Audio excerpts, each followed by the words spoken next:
Good morning, metalheads of the internet, and welcome to a new episode of the Metal Meltdown.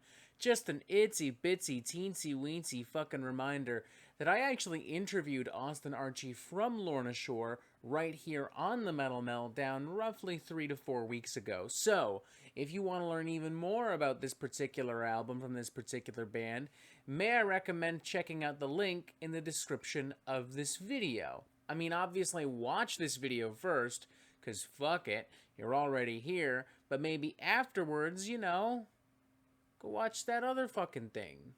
Your call. It'd be pretty cool if you did, though.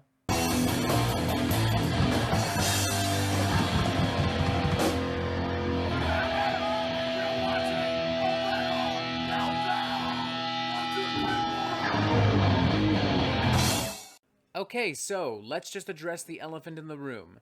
In the month of January 2020, I released a video called Why I Won't Review Lorna Shore's Immortal, in which I described how the allegations levied towards a certain lead singer made me feel somewhat uncomfortable in patronizing Lorna Shore and in patronizing that particular record at that moment in time. Contrary to popular belief, I was not trying to attack Lorna Shore. I was not trying to drag their name through the mud. I was not trying to cancel them. I was simply trying to do whatever I could do in my capacity to hold a certain lead singer accountable. And to say that that backfired spectacularly is a fucking understatement. Fast forward just over a year and a half later, and it appears that Lorna Shore is just as ready to move on as I am, as they have re-emerged with a brand new EP, and I return to Nothingness, their first featuring lead singer Will Ramos. And what a hell of a reemergence it has been so far, because in a remarkably small amount of time, this has grown to become one of the most highly anticipated releases of 2021, or at the very least from the realms of deathcore. I mean, the title track to the Hellfire has millions of streams across multiple platforms.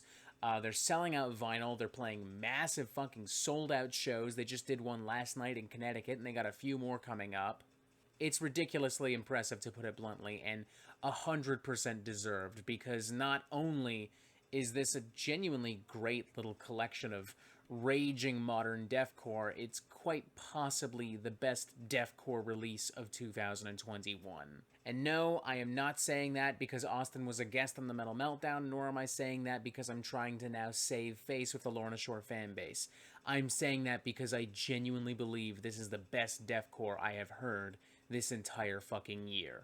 There may only be 3 tracks on this EP, but all 3 tracks have the weight, the size, the scale, the magnitude of what I would expect from a full-blown studio album. The guitars are so dense and beefy and muscular. The drums sound absolutely monstrous, as if it's thunder crashing down from the heavens. Will Ramos on vocals is practically in-fucking human. There are a lot of deep, low gutturals, a lot of high, nasally screams and blackened shrieks, a few sections that can only really be described as what would happen if a wild boar was possessed by a demon and allowed to run rampant in a recording studio. It's pretty fucking wild and brutal, to put it bluntly, and the production does a really great job of balancing everything while still adding some more epic elements like choirs and synthesizers and all of these orchestral arrangements. I mean, Lorna Shore is still very much a deathcore band, but at the same time, there's an intensity to this that reminds me more of Cattle Decapitation or Anal Nathrak than it does a Mirror or Suicide Silence. Take, for instance, the incredibly hellish blackened deathcore of the appropriately titled To the Hellfire. Just an absolutely devastating display of what I guess we're now going to coin as blackened symphonic deathcore, with disgusting riffs and blast beats all over the place, some really smart orchestral arrangements, and some really heavy fucking breakdowns. I'm not the kind of guy who normally gives a shit about deathcore breakdowns, but my god, every single one in this track, 10 out of 10. 10 out of 10 right the fuck there. The following track, Of the Abyss, is very much the same, and I mean that in the best way possible. It is able to replicate everything that makes To the Hellfire so powerful and so epic, without feeling like a clone, without feeling like a half-baked piece of repetitive dribble.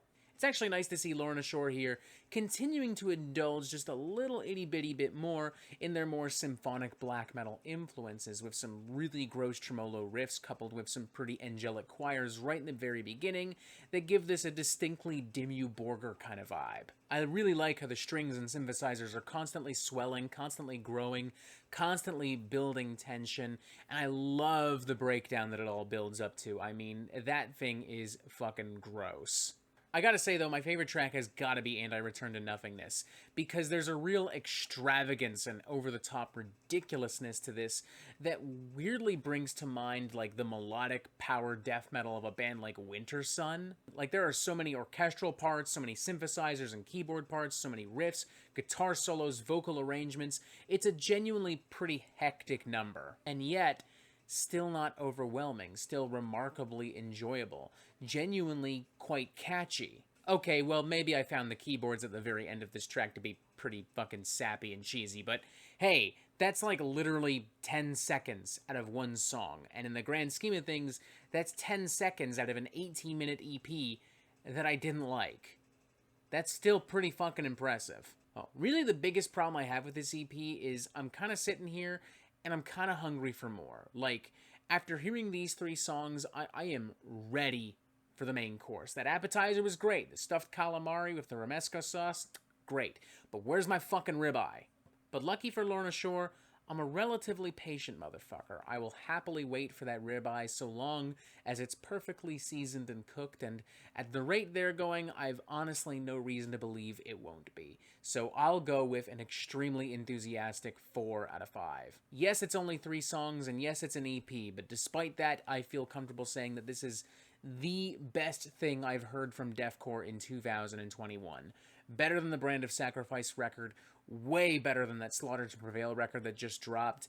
It is an absolutely monumental release. Lorna Shore have never sounded heavier. They've never sounded nastier. They've never been more in your face. They've never been more urgent. They've never been more hungry. It's very clear that Will is absolutely the perfect choice to be singing for Lorna Shore right now. I very much look forward to seeing how he develops with the band and how the band develops what, again, I guess we're calling symphonic blackened deathcore. I don't know what the fuck else you would call this particular sound. It's wild, it's heavy, it's nuts. I'm running out of words to say, so why don't we start wrapping this up? 4 to 5, fucking great, fucking fantastic, holy shit. Just go listen to it. It's like 18 minutes long, so like it's not like you're gonna waste a bunch of time, even if you dislike it. So just go listen to it. Just do it, okay? And that is it for the Metal Meltdown. I'm not an expert, nor do I claim to be, so what do you think? Do you like this record? Do you not like this record? And what do you want to hear from me next? And thank you for watching. Make sure you press subscribe so you can get updates on the Metal Meltdown fucking immediately in case you somehow aren't already. And as always, you have yourself a fantastic fucking day.